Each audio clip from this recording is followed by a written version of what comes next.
Hi friends, welcome to our channel. ఇప్పుడైతే మనం hair growth కోసం ఇలా మనము దాసారం పువ్వులు, తర్వాత ఆకులు, తర్వాత అలోవెరా అయితే తీసుకున్నాను నేను. ఇంకా మెంతులు కూడా యూజ్ చేసుకోవచ్చు. మెంతులు వేయాలనుకుంటే మనము ఓవర్ నైట్ అంటే ముందు రోజు నైటే కొన్ని మెంతులు తీసుకొని వాష్ చేసి నానబెట్టి పెట్టుకోవాలన్నమాట. తర్వాత ఈరోజు అంటే మరుసటి రోజు ఇలా పువ్వులు అయితే ఫస్ట్ మిక్సీ వేస్తున్నాను. ఫస్ట్ పువ్వులు కొద్దిగా వాటర్ కూడా వేసుకోవాలి, లేదంటే కచ్చపచ్చ వస్తుంది. వాటర్ వేసామంటే నున్నగా వస్తుంది అనమాట. బాగా నున్నగా వేసుకొని మిక్సీ, దాని తర్వాత ఒక ప్లేట్లో తీసుకొని తర్వాత ఆకులు వేసుకొని మిక్సీ పట్టి తీసుకోవాలి.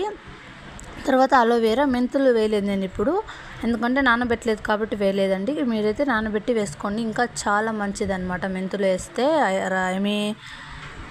హెయిర్స్కి చాలా అంటే చాలా మంచిది. వేసి మిక్సీ పట్టుకున్నాను ఆకులు. తర్వాత అన్నీ పేస్ట్ ఉంచుకొని తర్వాత అలోవెరా కూడా వేసి పేస్ట్ చేసుకున్నాను. అలోవెరా వేసినప్పుడు ఫ్రెష్ అలోవెరా అయితే వేసాను నేను, కొంచెం బురుగ్గా వస్తుందంట, అదే అనమాట మెయిన్ జెల్. అలోవెరా కూడా వేసి ప్లేట్లోకి వేసి 3 మిక్స్ చేసుకున్నాను, బాగా కలుపుకొనేసి తర్వాత అయితే తలకు పట్టించాను అనమాట. ఆడవారికి ఎంత అన్నా ఉన్నాయి జుట్టు ఇంకా పొడవుగా పెరగాలి అని అయితే అనిపిస్తూ ఉంటుంది ప్రతి ఒక్కరికి. దానికోసం ఇదైతే న్యాచురల్గా చేస్తాం కాబట్టి చాలా మంచిదే, ఎటువంటి హానికరం అనేది జరగదు అనమాట. ఎటువంటి సైడ్ ఎఫెక్ట్స్ అట్లాంటివంతా ఏమీ ఉండవు. చాలా అంటే చాలా మంచిది హెయిర్ కూడా. మనము ఇంకా షాంపూస్ అవి ఇవి అన్నీ యూజ్ చేస్తుంటాం, దాని బదులు ఇది చేసుకోవడం వాడడం వల్ల చాలా మంచిది.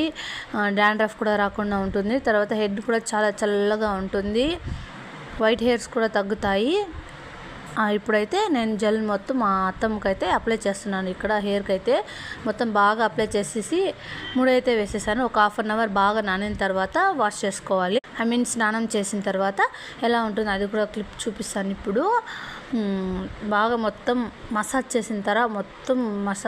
చేసినలాగా పెట్టుకొని ముడి వేసుకున్నాను. ఆఫ్టర్ వాష్ అయితే ఇలా ఉంటుంది అన్నమాట. హెయిర్ అయితే చూడండి ఎంత సిల్కీగా ఉందంటే చాలా అయితే బాగుంది. థ్యాంక్